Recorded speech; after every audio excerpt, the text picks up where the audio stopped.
Today we have Joe Burrow versus Caleb Williams. It's Dynasty startup season. Rookie drafts probably coming to an end, or probably this month are going to end, and people are going to get into Dynasty startups. And what we're doing here is we're looking at two players in the same position group. Maybe we'll go cross-positional and just arguing. You're going to argue for one. I'm going to argue for the other and who we would take. We have Joe Burrow and Caleb Williams because they're back-to-back and keep trade cut.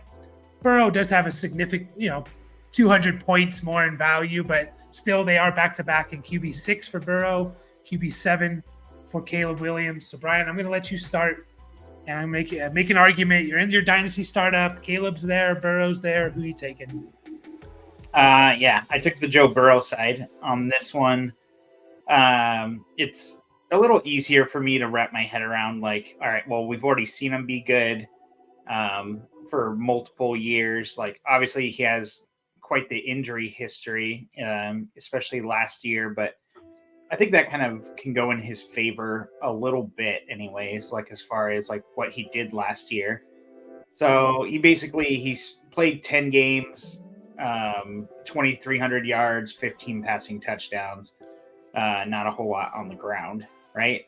He's got a solid receiving core, at least for this year. We don't know what's happening with T. Higgins. It doesn't seem like much for the future, but he'll be there this year. And yeah, he's going to be attached to Jamar Chase. I think a lot of people look at last year as like, oh man, like, what do I do with Joe Burrow kind of a thing? Like, he's like there's definitely some people who are getting afraid, and it's like, just look at his previous 2 years, 21 and 22, 4,500 plus passing yards, 34 and 36 touchdowns, respectively. So I just think it's too hard to like move him down over a rookie. Granted, it is the 101 in this year's draft, and people have been talking about Caleb for a couple of years already. So yeah, I like Joe Burrow. Yeah, those are all fair. I'm going to argue for Caleb Williams, and yeah, obviously it's a little bit harder because, it's the unknown, right? We don't know what he's going to be. He's going to be a bust, whatever. I don't think he's going to bust. Obviously, the number one pick. Usually you're worried about number one picks, and they go into normally a terrible situation, and that's not the case for Caleb Williams. We already know he's throwing the ball to DJ Moore, Keenan Allen, now Rome Odunze. You got two good tight ends in Cole Kmet and Gerald Everett. DeAndre Swift is there as a, Roshan Johnson, the pass catching running back. So really good situation. And, just looking at Joe Burrow, you mentioned it, 21 and 22, very similar numbers. He played a full season, or maybe he missed the game. I forget when the 17 game started, if it was 21 or 22, but I think it was 21. But he played 16 games both those seasons, threw for, 4,500 yards and 35 touchdowns, like you said. And then you look at the fantasy finish for that, or points per game. In 2021, he was QB8, averaged 20.5 points. 2022 is QB4, but, about a point more per game, 21.7. So that's, to me, like, that's kind of like what we're going to expect from Joe Burrow, 20 to 22 points per game, which is obviously really, really nice. I think Caleb has more upside because I think he can rush more. That's basically my full argument, is that I think he can potentially rush for like what Patrick Mahomes rushes for every year. Now, I don't think he's going to get like north of 500 yards. I'd be surprised if he did, but I think he'd get 350, 400. And the most we've seen from Burrow is 250, I believe, in 2022. Yeah. And so, once you start getting 350, 400 per game, yeah, we're talking about essentially like two points of rushing per game, not including touchdowns, 20 yards or so per game. It really makes a difference. That's literally half a touchdown if you play in 4 point, so every 2 games you're tacking on another touchdown thrown. So that's my argument for Caleb. I don't think there's really any other argument besides that, like just the upside. Now, could Burrow throw for like 40 or 45? Sure. But we've also seen a little bit of like think of Justin Herbert the last couple of years, like if they have kind of a negative touchdown season, 25 or 28 touchdowns versus like he needs 35 touchdowns to be 20 points per game. If he has 28, he's not going to get there. So there's my argument there. I don't know if that convinces you at all, or you're staying strong with Burrow. Yeah, I'm taking Burrow. No, that's fair. It's fair. It's something else to consider is not a lot of people like Caleb Williams, like, he paints his nails and he cries and, he's maybe a little bit cocky, and people kind of have this negative, even Bears fans are not 100% convinced. Now, that could all go away if he comes out and throws 4 touchdowns in week 1, right? But you do have to take that into account a little bit, like people like Joe Burrow overall, he beat Patrick Mahomes, the only kind of player besides like Tom Brady, the only player in the playoffs to beat Patrick Mahomes and knock him out and prevent him from going to the Super Bowl. And, we're so tired of the Chiefs, and the Bengals kind of seem like the team to potentially be the ones to beat them because they have.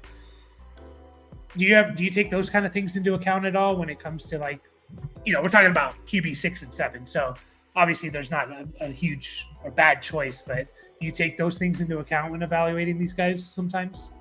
I didn't know Caleb paints his nails. I got to bump him down. No, I'm just kidding.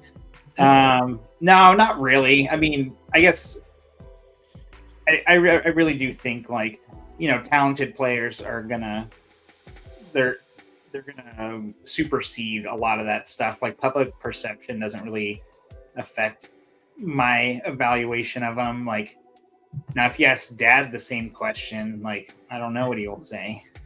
Yeah, now, he's actually somewhat progressive for a boomer. As weird as that is to say, like he's not like he doesn't judge a book by its cover, kind of a thing. Like he'll at least have a reason for calling someone a punk. Like we always tease him about like, oh, that guy's a punk. He has colored hair or he has a nose ring. Like we always say that to him, and he actually takes it pretty good. Like he doesn't let it affect him too much. But those things, like for you it doesn't matter, but for other people it does. So in Dynasty we're playing with 9 other people or something, right? So I do think that plays into it a little bit, but we'll have to see. Like I said, it all goes away in week 1 if he comes out and looks good, but people are going to be ready to jump all over him if he doesn't, right? And less excuses. Bryce, his coach got fired. Adam Thielen was his best weapon. Not really that. You don't have that excuse with even Trevor Lawrence. The same thing. You don't have that excuse with Caleb this year. So that is something to consider. But yeah, he's going into the best situation, like you mentioned, like that he could possibly go into. So yeah, he's gonna have to really prove it. Which it'll be interesting to see. Like. The bar's kind of low, but he should be like the best Bears quarterback ever, right? Of all time. Like I did the math. So they're the only team to never have a 4,000-yard passer in a season. I think the Eagles were the second to last team. They just like Carson Wentz did it in 2019. I did the math, and both Adunze and Caleb, assuming they play 5 years, rookie contracts, they could be the leading passer and leading receiver for the Bears after realistically. Now, it's going to take like 4,600 yards every year, but it's not like crazy or outlandish, like it's possible. So yeah, it's pretty low standards, a low bar for sure. But yeah, anything else to say? Tell us in the comments, who you support. Go ahead. Yeah, I was just going to say, like, this is like a bit of a non sequitur, but Joe Burrow's involved. He got traded in my league, in one of my Dynasty leagues this morning for Kyler and Terry McLaurin. Yeah. And then I would be like, nah. I mean, I guess it kind of depends. Nah, not really. I don't know. I'd still rather have Burrow over those two. Yeah. Yep. Agreed. I didn't even bring up maybe possible injury concerns with Burrow. Like, played 4 years and he's had 2 season-ending injuries. So, but I don't necessarily believe in injury-prone stuff, as a lot of other people do, except for a couple players. But not Joe Burrow. Not Joe Burrow. So there you have it. We'll do more of these, looking at positional guys that are kind of back-to-back or very close in the rankings, and kind of argue for who we're going to take. Help us get to 400 subscribers. I think we're 16 away. So just 16 away to 400. Appreciate it, and we'll catch you guys in the next video.